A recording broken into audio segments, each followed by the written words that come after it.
ये एक सच्ची कहानी है। बहुत समय पहले एक बार एक पति पत्नी अपने घर पर खाना खा रहे होते हैं।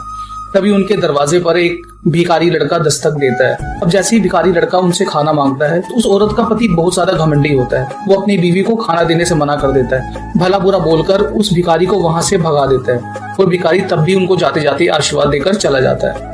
अब उस आदमी के घमंड की वजह से वो औरत बहुत ज्यादा परेशान हो जाती है, क्योंकि आए दिन वो लोगों पर अत्याचार करता रहता था। अब धीरे धीरे ये लड़ाई इतनी ज्यादा बढ़ती चली गई कि उन दोनों को एक दूसरे से अलग होना पड़ा। अब उस समय बाद वो औरत एक और शादी कर लेती है।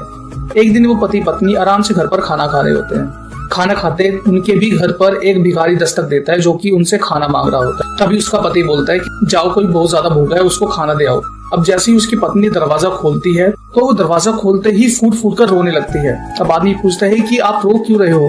तभी औरत बोलती है कि ये जो भीख मांगने आया है ये और कोई नहीं, मेरा पहला पति है। उसकी ये बात सुनते ही उसका दूसरा पति बोलता है कि एक बात है जो मैंने बहुत समय से आपसे छुपाई है। दरअसल मैं वही भिखारी लड़का हूँ जो आपके घर के बाहर उस दिन भीख मांगने आया था, जब आपके पति ने मुझे धक्के मारकर बाहर निकाल दिया था और मैं आपको आशीर्वाद देके गया था।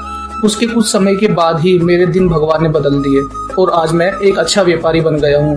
तभी कहते हैं आपके दरवाजे पर कभी अगर कोई भूखा प्यासा आता है तो उसकी मदद जरूर करो।